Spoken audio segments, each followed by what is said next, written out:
I was reminded, because of New York, about another wonderful recording that I've got lurking there, which I'm excited to play because I've never played it to Robert before.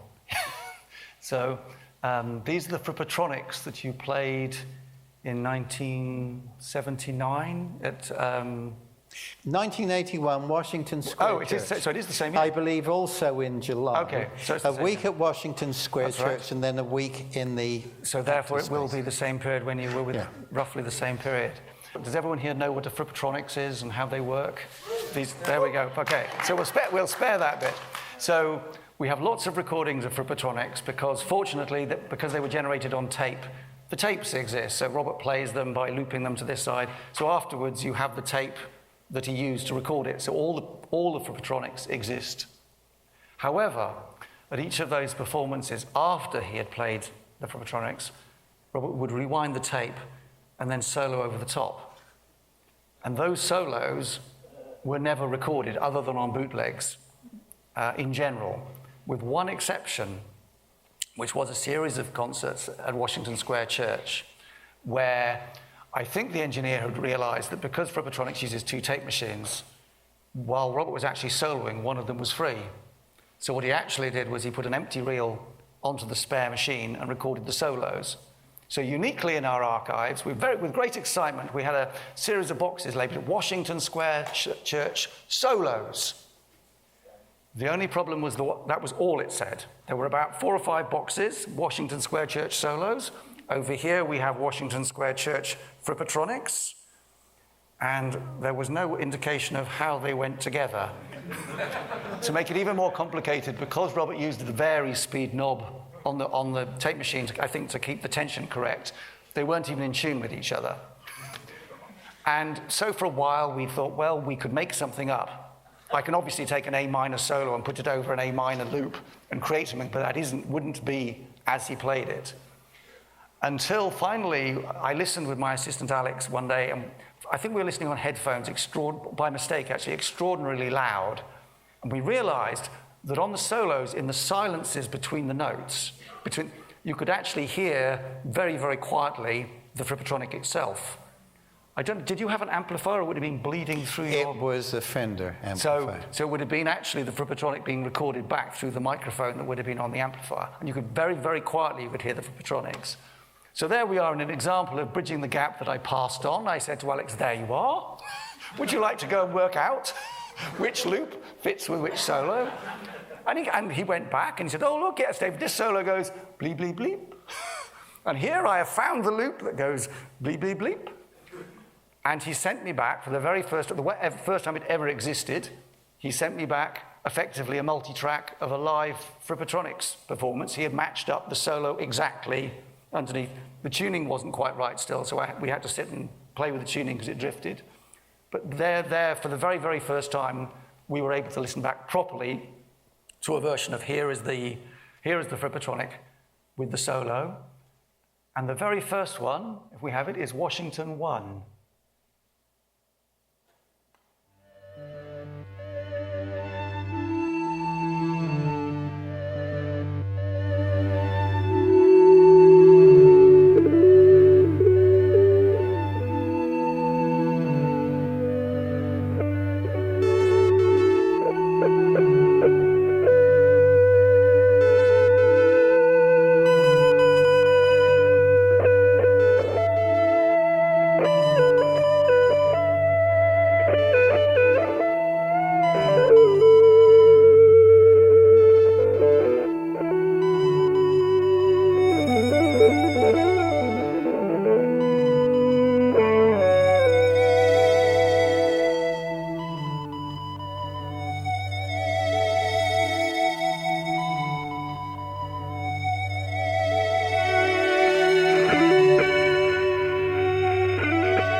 And just occasionally, when you're working with recorded music, very strange things happen that you really can't believe.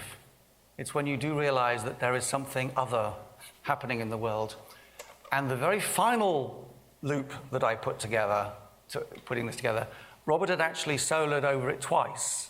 He soloed over it once at Washington Square Church, and about 3 days later in Inroads, he'd obviously used the same loop. Rather than playing a loop, he'd actually replayed that same loop and had soloed over the same loop again. So I had one loop, and I had two solos exactly placed where he had played them over the same loop. And I listened, and I thought, well, actually, they go together very, very well, because I have the Frippatronic, and the first of the solos was largely a very fast running lines, a little by frame, and over the top of that, there was almost a Scary Monsters-like solo. So I could use them both. So I had the Frippertronic and then one as a background. And so this is the three of them layered together. This is Washington 2, please. That's the fast part.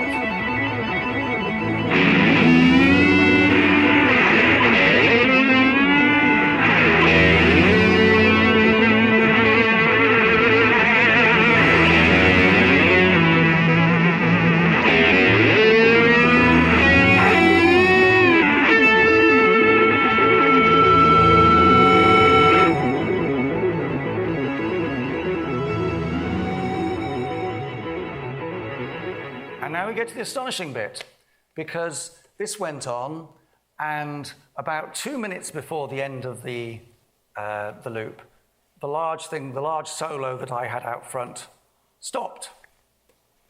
And at exactly that moment, the fast running line that had been going along in the background, that stopped being a fast running line and became a solo. So I was faced with the fact that I put these two solos together. I'm sure Robert never thought that anyone would be stupid enough to match these two exact performances exactly, but literally to the bar, in the same way that live, Robert will hand a solo over to Mel. At least they can look at each other then. Here we're going to pass the solo over between. So Robert passed a solo to himself across a 3-day gap, perfectly and absolutely seamlessly, which is this one. Which is Washington 3.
Explain that if you can.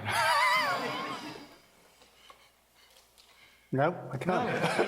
It's astonishing. What I can say is on the Saturday afternoon performance at Washington Square Church, I believe it's now condominia, Washington Square Church, on the Saturday matinee show, an audience of about 250, they came to get me.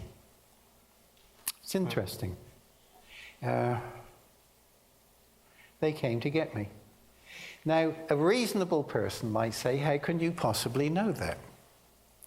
And I would say, over decades of dealing with all manner of stuff, if I feel something is the case, it probably is the case. And I'm not asking you to believe me, I am asking you rather to disbelieve me, but to consult your own experience. But in the afternoon, they came to heckle me and be nasty.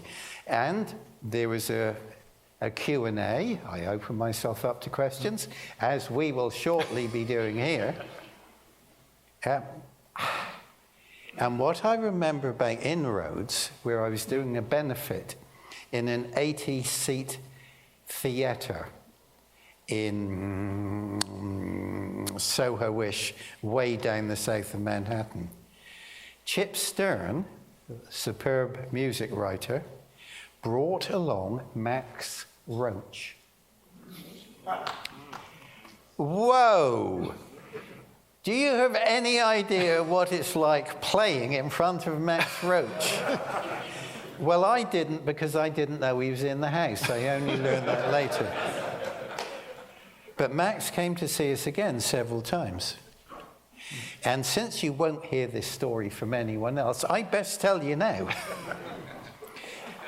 Max came to see us in Houston, I believe it was. I think it was 81.